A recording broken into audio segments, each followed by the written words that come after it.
Breaking news AP మద్యం కేసులో నిందితుల రిమాండ్ ముగిసింది. దీంతో విజయవాడ, గుంటూరు సబ్ జైలుతో పాటు రాజమండ్రి సెంట్రల్ జైల్లో ఉన్న నిందితులు 12 మందిని విజయవాడ కోర్టుకు తీసుకొచ్చారు పోలీసులు. కోర్టు వద్ద పటిష్ట బందోబస్తు కల్పించారు.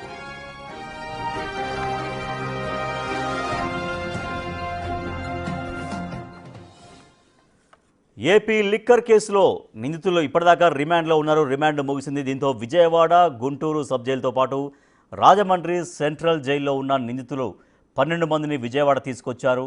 కోర్టులో హాజరుపరిచారు పోలీసులు. మా ప్రతినిధి శివ మరింత సమాచారం ఇస్తారు. శివ, మొత్తం అందరినీ తీసుకొచ్చి కోర్టులో హాజరుపరిచారా? సో ఫర్దర్గా దీంట్లో నెక్స్ట్ స్టెప్స్ ఏ రకంగా ఉండబోతున్నట్టుగా అధికారులు చెబుతూ ఉన్నారు?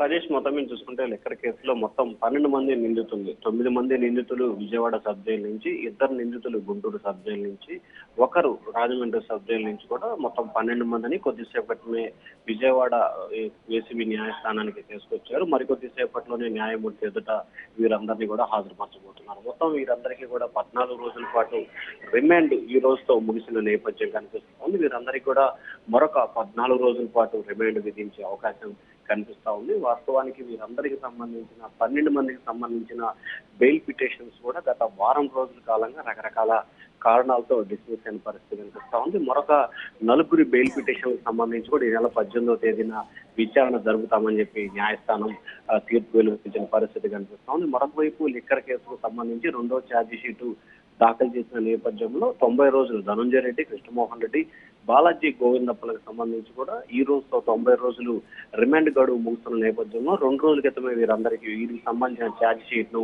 ఏసీబీ న్యాయస్థానంలో సిట్ అధికారులు పొందుపరచడం జరిగింది. సో ఈ నేపథ్యంలోనే 12 మంది నిందితులకి మరొక 14 రోజుల పాటు రిమాండ్ పొడిగించే అవకాశాలు కనిపిస్తున్నాయి. మరికొద్ది సేపట్లోనే వీరందరినీ కూడా విజయవాడ ఏసీబీ న్యాయస్థానం ఎదుట హాజరుపరచబోతా ఉన్నారు. Rajesh, Shiva, so AP liquor కేసులో నిందితుల రిమాండ్ ముగిసింది. దీంతో మొత్తం విజయవాడ, గుంటూరు సబ్ జైలు, అలాగే రాజమండ్రి సెంట్రల్ జైల్లో ఉన్నటువంటి మొత్తం 12 మందిని విజయవాడ ఏసీబీ కోర్టుకు తరలించారు.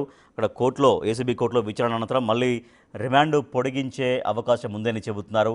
సో అక్కడ ఏసీబీ కోర్టులో విచారణ అనంతరం రిమాండ్కు సంబంధించి అప్డేట్ వచ్చే అవకాశం ఉంటుంది.